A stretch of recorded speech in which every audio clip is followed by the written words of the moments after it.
CSS এর এই ভিডিওটিতে আপনাদের সবাইকে স্বাগতম জানাচ্ছি। আমি আনিসুল ইসলাম।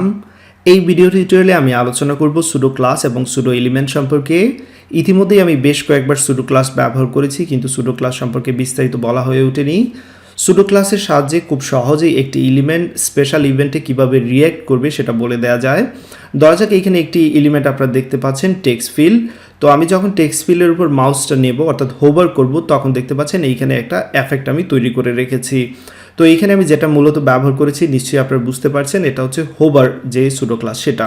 হোভারের সাহায্যে কোনো একটা এলিমেন্টে আমরা চাইলে এরকম বলে দিতে পারি যে কি করবে যখন হোভার হবে, তাই না? তারপর আরও অনেকগুলো সুডো ক্লাস আছে, যেমন একটা লিঙ্ক ভিজিটেড হলে তার জন্য সুডো ক্লাস আছে, তারপর একটা লিঙ্ক অ্যাক্টিভ হলে তার জন্য অ্যাক্টিভ সুডো ক্লাস আছে, এরকম অনেকগুলোই সুডো ক্লাস আছে। তারপর ধরা যাক আমি যখনই আমার এইখানে নিয়ে ফোকাস করব, তখন দেখতে পাচ্ছেন এইখানের যে টেক্সট ফিল্ড আছে তার উইডথটা কিন্তু চেঞ্জ হয়ে যাচ্ছে। আবার যখন এটা সরিয়ে নিলাম আবার আগের পরিস্থিতিতে চলে এসেছে। তো ফোকাস নামে এখানে সুডো ক্লাসটা আমি ব্যবহার করেছি। তো প্রথমে সুডো ক্লাসের প্র্যাকটিক্যাল উদাহরণ অলরেডি আমরা দেখে নিলাম। এবার আমরা কোডে চলে যাচ্ছি এবং কোডে আমরা যেহেতু কোড করতে যাচ্ছি, তো আমি এইখান থেকে যেটা করব বেসিক স্ট্রাকচার তৈরি করে নিচ্ছি। এখানে টাইটেল হিসেবে দিয়ে দিচ্ছি সুডো ক্লাস। যাই হোক, সুডো ক্লাস এবং সুডো এলিমেন্ট এখানে টাইটেল চলে এসেছে। প্রথমেই যে কাজটা করব আমি আপনাদের বলেছি সুডো ক্লাসের এক্সাম্পলটা দেখাবো। তো অলরেডি লিঙ্কের সাথে তো আপনারা অনেকবার পরিচিত হয়েছেন এবং এরকম লিঙ্কে সুডো ক্লাস অনেকবার ব্যবহার করেছেন, আবারও মনে করিয়ে দিতে চাচ্ছি। তো এখানে অবশ্যই যেটা করতে হবে স্টাইল প্রপার্টিটা ব্যবহার করতে হবে। আমি স্টাইল প্রপার্টিটা ব্যবহার করে নিচ্ছি। একে অ্যাক্সেস করব যখন হোভার হবে, তখন কোনো একটা ঘটনা এখানে আমি করতে চাচ্ছি। তো স্পেশাল ইভেন্টে আমি কি এফেক্ট দেবো সেটা আমার উপর ডিপেন্ড করে। সো যখন হোভার হবে তখন কি করতে যাচ্ছি, তখন ধরা যাক আমি এখানে কালার গ্রিন করে দিতে চাচ্ছি। That's it. তো কালার গ্রিন হয়ে যাবে যখনই হোভার করব, দেখতে পাচ্ছেন কালার গ্রিন হয়ে যাচ্ছে। তো এই হচ্ছে আপনার সুডো ক্লাসের যে কোলন চিহ্নটা, সেটা অবশ্যই দিতে হবে। প্রথমে সিলেক্টর যাকে সিলেক্ট করতে চাচ্ছেন, তারপর এখানে সুডো ক্লাসের নাম কোলন দিয়ে দিতে হবে। সাপোজ এখানে আমি আরেকটা লিঙ্ক নিয়ে নিচ্ছি যাতে করে আপনাদের বোঝাতে সুবিধা হয়। এখানে আরেকটা লিঙ্কের জন্য আমি দরজা টাইটেলটা চেঞ্জ করে দিচ্ছি, হোম দিয়ে দিলাম। এবার কি হবে, যখনই আমি এইখানে হোভার করব দুইটার উপরই এইখানে যে এফেক্টটা সেটা দেখাবে। বাট আমি যদি চাই যে এইখানে একটা ক্লাস দিয়ে স্পেশালি কারো উপর, নির্দিষ্ট কারো উপর সেই এফেক্টটা এইখানে ইউজ করতে, সেটা অবশ্যই পারবো। ধরা যাক এখানে আমি একটা ক্লাসের নাম দিলাম মাই লিঙ্ক।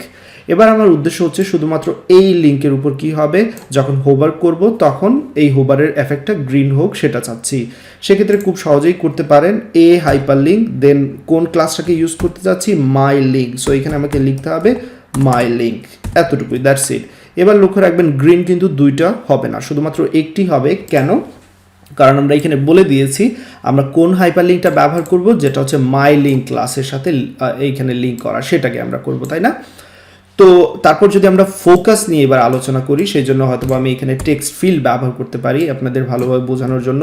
অলরেডি আপনারা দেখেছেন ফোকাসের ব্যবহার, তারপরও আবার এখানে দেখে নিচ্ছি। আমি ইনপুট টাইপের একটা টেক্সট ফিল্ড নিয়ে নিচ্ছি, জাস্ট টেক্সট হিসেবে এখানে রেখে দেবো। তারপর কি করব, এখানে চাইলে একটা প্লেস হোল্ডার ব্যবহার করতে পারি এবং এইখানে বলে দিতে পারি enter your name, that's it, perfect.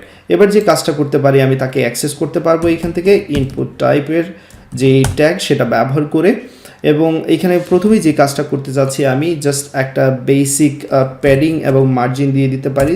Padding দিয়ে দিচ্ছি 20 পিক্সেলের মতো বা 10 পিক্সেলের মতো। সো একটু বড় হয়ে গেল। তারপর এখানে আমি উইথটা সেট করে দিতে যাচ্ছি, উইথ দিয়ে দিলাম দরজাকে এখানে 150 পিক্সেলের মতো, দ্যাটস ইট। তারপর যেটা হবে, এবার আমি চাচ্ছি যখনই আমি এটাকে হোভার করব তখন হয়তো বা একটা ব্যাকগ্রাউন্ড কালার চেঞ্জ হবে, সেক্ষেত্রে আমাকে এইভাবে সুডো ক্লাসটা ব্যবহার করে নিতে হবে। এবং এইখানে আমি চাইলে ব্যাকগ্রাউন্ড কালার ইউজ করতে পারি, সাপোজ ব্যাকগ্রাউন্ড কালার গ্রিন দিয়ে দিচ্ছি। সো যখনই নিচে দেখতে পাচ্ছেন এখানে ব্যাকগ্রাউন্ড কালার চেঞ্জ হয়ে গেছে। এবার আরেকটা সুডো ক্লাস নিয়ে আলোচনা করব, যেটা বলেছিলাম আমি ফোকাস।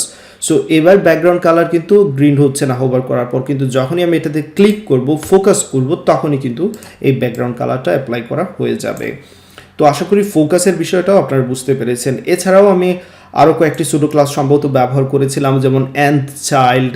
সো আশা করি nth চাইল্ডের ব্যবহারটা নিশ্চয়ই আপনাদের মনে আছে, আমি টেবিলে সম্ভবত ব্যবহার করেছিলাম। তো এইখানে আবারও মনে করিয়ে দিতে পারি, টিআর এখানে রো তৈরি করলাম, একটা টিডি নিয়ে নিচ্ছি, ধরা যাক নেম, তারপর আরেকটা টিডি নিয়ে নিচ্ছি, ধরা যাক এইজ, দ্যাটস ইট। দেন আরও কয়েকটা টিডি আমি ব্যবহার করব। সো এখান থেকে টিআর আর কয়েকটি রো তৈরি করবো এক্স্যাক্টলি। সো ধরা যাক এখানে আনিস দিয়ে দিলাম, দেন এজ 30, দেন সাপোজ রাবেয়া, এবং এইখানে এজ দিয়ে দিচ্ছি 30, দ্যাটস ইট। সেভ করে নিলাম এবং এইখানে আমাকে স্টাইল করতে হবে, সেক্ষেত্রে আমি টেবিলটাকে স্টাইল করে নিচ্ছি, বর্ডার দিয়ে দিচ্ছি, বর্ডার 1 পিক্সেলের মতো, তারপর এখানে সলিড এবং কালারটা বলে দিতে হবে, বলে দিলাম। এবং বর্ডারটা আমি রো এর পাশে দিতে চাচ্ছি, ডাটার পাশেও দিতে চাচ্ছি। সো বর্ডার চলে এসেছে, দেখতে পাচ্ছেন।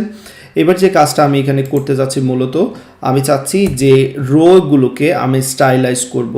সো ইভেন রো এবং অড রোকে স্টাইল করার পদ্ধতি আমি আপনাদের শিখিয়েছিলাম, নিশ্চয়ই মনে আছে। তারপরে এখানে আবারও দেখাচ্ছি। সো টিআর লিখে এই যে আমরা এখানে ব্যবহার করব কাকে, সুডো ক্লাসকে ব্যবহার করব, এবং এখানে অ্যান্ড চাইল্ড যেটা আছে সেটা ব্যবহার করব। ধরা যাক আমি অড রোগুলোকে স্টাইল করতে চাচ্ছি, সেক্ষেত্রে আমি এখানে যেটা করতে পারি, ব্যাকগ্রাউন্ড কালারটাকে একটু চেঞ্জ করে ধরা যাক আমি এখানে ব্রাউন দিয়ে দিচ্ছি। ওকে, সো দেখতে পাচ্ছেন বিজুর সংখ্যার যে রোগুলো আছে সেগুলোর কালার এখানে চেঞ্জ হয়ে গেছে, এবং সেটা করেছি কার মাধ্যমে, অ্যান্ড চাইল্ড যেই সুডো ক্লাস তার মাধ্যমে। তো এই ছিল সুডো ক্লাস সম্পর্কে যতটুকু বলার। বিভিন্ন ধরনের সুডো ক্লাস রয়েছে, হয়তোবা যখন ব্যবহার করবেন অ্যাটলিস্ট সেটা যে সুডো ক্লাস সেটা অবশ্যই আপনারা বুঝতে পারবেন। এবার আলোচনা করব আমি সুডো এলিমেন্ট সম্পর্কে। তো সুডো ক্লাস কি করে, একটা এলিমেন্টকে পুরোপুরি তার কি করে স্টাইলটাকে চাইলে চেঞ্জ করে দিতে পারে, বাট সুডো এলিমেন্ট কিন্তু পুরো একটা এলিমেন্ট নিয়ে কাজ করে না, হয়তো বা কিছুটা অংশ নিয়ে কাজ করে। যেমন আমি এখানে একটা এক্সাম্পল দেখাতে চাই আপনাদের, একটা প্যারাগ্রাফ নিচ্ছি আমি, লক্ষ্য রাখবেন, এবং এইখানে কিছু ডামি আমি টেক্সট দিতে যাচ্ছি, সেক্ষেত্রে জেনারেট ডামি টেক্সটে ক্লিক করব এবং 50 এখানে 50টা ওয়ার্ড নিয়ে নিচ্ছি। ওকে, সো দেখতে পাচ্ছেন এখানে একটি প্যারাগ্রাফ আছে। এবার এই প্যারাগ্রাফে চাইলে আমরা সুডো ক্লাস ব্যবহার করতে পারি, আপনাদের নিশ্চয়ই মনে আছে। এখানে পি হুবার দিয়ে দিই, তারপর কালার চেঞ্জ করে নিচ্ছি, ধরা যাক ব্রাউন। ওকে, সো যখনই আমি হুবার করব কালার কি হয়ে যাচ্ছে, ব্রাউন হয়ে যাচ্ছে। এবার ধরা যাক আমি এখানে সুডো এলিমেন্ট ব্যবহার করব। সুডো এলিমেন্টের জন্য ডবল কোলন ইউজ করতে হবে। তো সুডো এলিমেন্টের সাহায্যে আমি বলেছিলাম যে পুরো এলিমেন্টটাকে নয়, বরঞ্চ কিছুটা অংশ, একটা এলিমেন্টের কিছুটা অংশ, ধরা যাক ফার্স্ট লেটার, প্রথমে আমি এই সুডো এলিমেন্টটা ব্যবহার করব। তো এর সাহায্যে কী করা যাবে, নিশ্চয়ই নাম থেকে বোঝা যাচ্ছে যে প্রথম লেটারটা নিয়ে কাজ করা যাবে। তো ধরা যাক প্রথম লেটারের জন্য আমি এখানে কালার দিয়ে দিচ্ছি কোরাল কালারটা ব্যবহার করতে যাচ্ছি। এবার যদি আপনারা লক্ষ্য রাখেন এখানে কিন্তু প্রথম লেটারের যেই ইটা আছে সেটার কালার চেঞ্জ হয়ে গেছে। তো এই বিষয়টা বোঝার জন্য আমি কি করতে পারি, হয়তো বা ফন্ট সাইজটাও এখানে বড় করে দিতে পারি। ফন্ট সাইজ দিয়ে দিচ্ছি 1.5 REM, 1.5 REM, দ্যাটস ইট।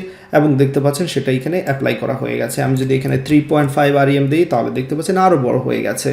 তো তারপর আরও আছে, যেমন সুডো এলিমেন্ট ফার্স্ট লাইন নিয়ে কাজ করতে পারি। তো দেখতে পাচ্ছেন শুধুমাত্র প্রথম লাইনে এই এফেক্টটা পড়েছে।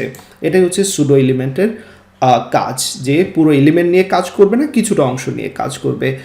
তারপর আরও কিছু সুডো ক্লাস আছে যেগুলো অনেকবারই হয়তো ব্যবহার করা লাগতে পারে, যেমন আফটার এবং বিফোর। সো আফটার দিয়ে আমি দেখাচ্ছি, আফটারের সাহায্যে কী করতে পারবেন, যে এলিমেন্ট বা যে সিলেক্টর যেটাকে সিলেক্ট করছেন তার শেষে কি করতে যাচ্ছেন সেটা বলে দিতে পারেন। ধরা যাক আমি এখানে কি করব, কিছু কন্টেন্ট অ্যাড করব। সো একটা কন্টেন্ট অ্যাড করছি ডবল কোটেশন দিয়ে, এবং এখানে গ্রেটার দেন সিম্বলটা আমি অ্যাড করতে যাচ্ছি। প্যারাগ্রাফের শেষে কি করবে, গ্রেটার দেন সিম্বলটা অ্যাড করবে। সো দেখতে পাচ্ছেন এখানে প্যারাগ্রাফের শেষে গ্রেটার দেন চিহ্নটা অ্যাড করা হয়ে গেছে। তারপর বিফোর দিলে কি হবে নিশ্চয়ই বুঝতে পারছেন, বিফোরের সাহায্যে আপনি কন্টেন্ট অ্যাড করতে পারবেন। আমি দরজাকে এই গ্রেটার দেন সিম্বলটা অ্যাড করব। সো দেখতে পাচ্ছেন এবার প্যারাগ্রাফের শুরুতে প্রথমে আগে সিলেক্টরটাকে ব্যবহার করতে হবে, যে কাকে সিলেক্ট করতে যাচ্ছেন এইখানে, তারপর আপনার যে সুডো এলিমেন্ট বা সুডো ক্লাস সেটা অ্যাপ্লাই করতে পারবেন। সুডো ক্লাসের ক্ষেত্রে হচ্ছে সিঙ্গেল কোলন দিতে হবে, এবং সুডো এলিমেন্টের ক্ষেত্রে ডবল কোলন ব্যবহার করতে হবে। তো আশা করি এতটুকু বিষয় ক্লিয়ার হয়ে গেছে। এবার আপনারা যখন সুডো ক্লাস বা সুডো এলিমেন্ট কোনো কোডে দেখবেন তো অবশ্যই বুঝতে পারবেন সেটা কি। তো এতটুকুই দরকার ছিল এই ভিডিওতে। সবাই ভালো থাকবেন, সুস্থ থাকবেন, আল্লাহ হাফিজ।